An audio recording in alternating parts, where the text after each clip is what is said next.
Hi friends, आज हम पढ़ेंगे 10th क्लास का बायोलॉजी चैप्टर नंबर 1 जैव प्रक्रम भाग 2।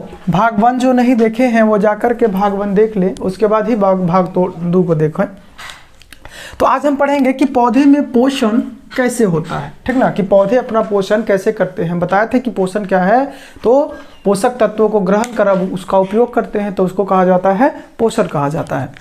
तो पौधे में पोषण होता कैसे है, तो वे पौधे जो अपना भोजन स्वयं संश्लेषित करते हैं या स्वयं बनाते हैं उनको कहा जाता है स्वपोषी।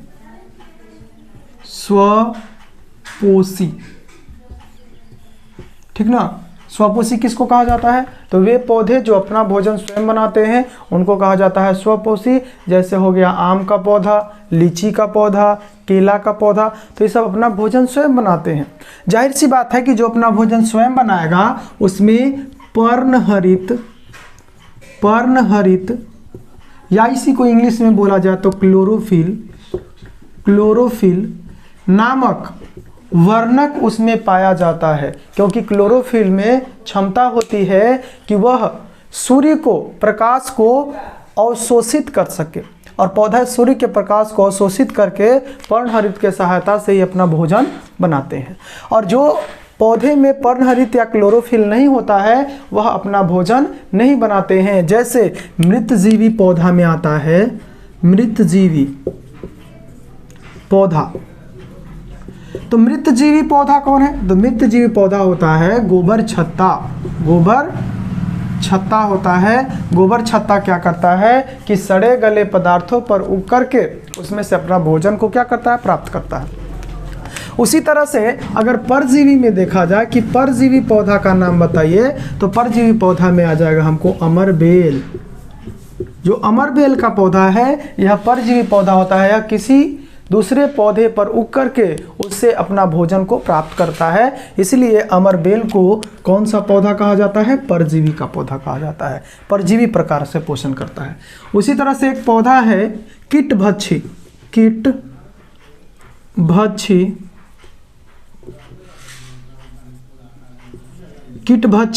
पौधा है। कीटभक्षी एक पौधा है जिसका नाम है घटपर्णी।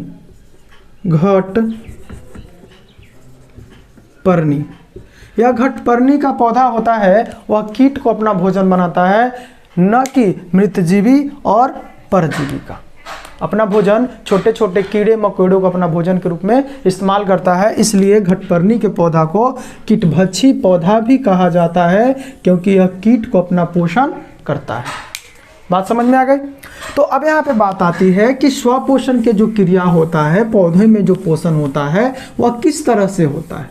पौधे में स्वपोषण की क्रिया किस तरह से होता है, तो कोई पौधा है इस तरह से,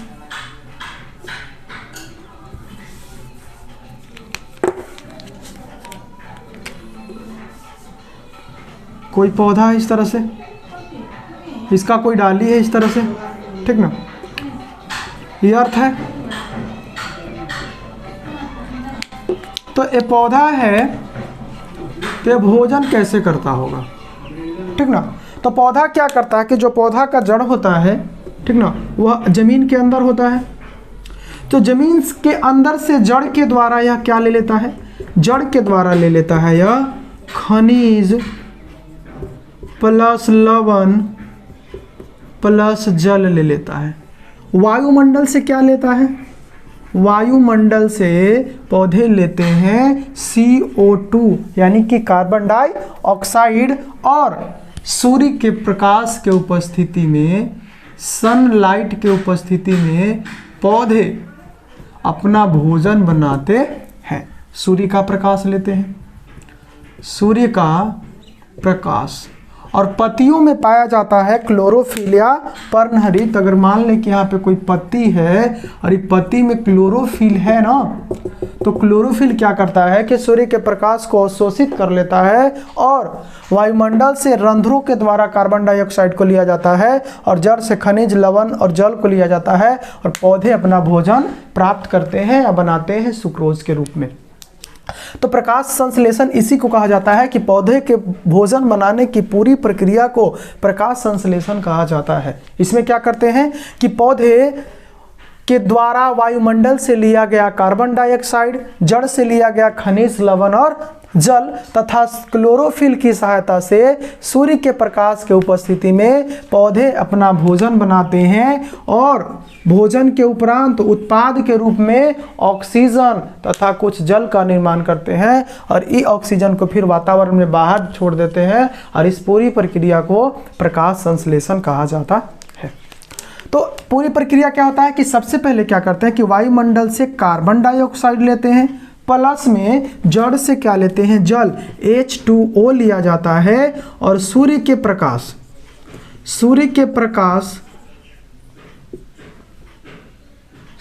प्रकाश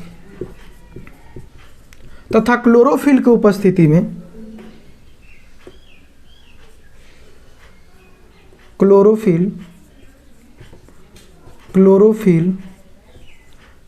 के उपस्थिति में पौधे उत्पाद के रूप में ग्लूकोज का निर्माण करती है। C6H12O6 प्लस में ऑक्सीजन देती है और जो बच जाता है भोजन बनाने के बाद जल, उसको जल को भी देती है। तो प्रकाश संश्लेषण की रासायनिक समीकरण हमको मिल गया है। क्या मिल गया है कि CO2 प्लस H2O सूर्य के प्रकाश क्लोरोफिल के सहायता से सूर्य के प्रकाश की उपस्थिति में पौधे ग्लूकोज, ऑक्सीजन और जल का निर्माण करती है। इस पूरी प्रक्रिया को कहा जाता है प्रकाश संश्लेषण। तो प्रकाश संश्लेषण एक बार फिर से बता दे रहे हैं कि क्या होता है।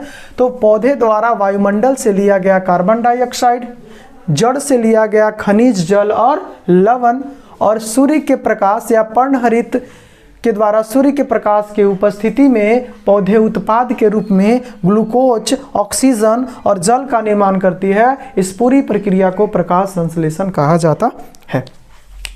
अब हम क्या करेंगे कि ये जो समीकरण आया है प्रकाश संश्लेषण का समीकरण क्या आया है, तो इसको संतुलित करते हैं। संतुलित क्यों किया जाता है? क्योंकि हम जानते हैं कि अभिक्रिया के पहले और अभिक्रिया के बाद का कुल जो द्रव्यमान होता है वह बराबर होता है, कुल तत्वों की संख्या भी होती है बराबर। तो यहाँ पे कार्बन 1 है, यहाँ पे कार्बन 6 है, संतुलित नहीं है। संतुलित करने का आसान तरीका कि 6 12 6 लिख देंगे तो संतुलित हो गया। याद करने का तरीका है कि 6 12 ग्लूकोज के साथ किसी को नहीं लगाना है, ऑक्सीजन के बाद 6 लगा देना है और यहाँ पे जल के साथ भी 6 लगा देना है, तो हमारे पास संतुलित हो जाएगा।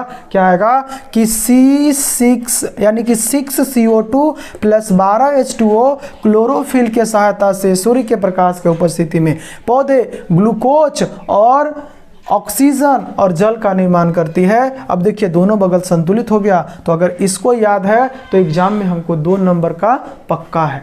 ये 2 नंबर के एग्जाम में पूछा जाएगा कि बताइए कि प्रकाश संश्लेषण का रासायनिक समीकरण है क्या। ठीक ना, तो याद रखना है, सिंपल है कि याद रखना कि CO2 कार्बन डाइऑक्साइड, H2O सूर्य का प्रकाश क्लोरोफिल ग्लूकोज का निर्माण करती है, ऑक्सीजन देता है और जल देता है। अब संतुलित करना है तो 6 12 6 क्या 6 12 6 इतना याद है तो हमको पूरा ये याद रहेगा कि प्रकाश संश्लेषण शॉर्ट में लिखना है तो लिख सकते हैं कि पौधे जिस विधि द्वारा अपना भोजन बनाते हैं तो उस पूरी प्रक्रिया को, उस पूरी विधि को कहा जाता है प्रकाश संश्लेषण। या हम कह सकते हैं या अर्थात में लिख सकते हैं कि रासायनिक समीकरण होता है 6 CO2 प्लस 12 H2O क्लोरोफिल के सहायता से सूर्य के प्रकाश की उपस्थिति में ग्लूकोज और ऑक्सीजन तथा जल का निर्माण करती है। इसी तरह से हमारे वीडियो में बने रहें। अगर वीडियो अच्छा लगे तो लाइक, सब्सक्राइब एवं कमेंट करते रहें। Thank you very much. इसके आगे हम बताएंगे कि प्रकाश संश्लेषण में लिए सूर्य का प्रकाश क्यों आवश्यक है, कार्बन डाइऑक्साइड क्यों आवश्यक है, उसी तरह से जल क्यों आवश्यक है ये बताया जाएगा, या पर्णहरित क्यों आवश्यक है अगले वीडियो में। Thank you.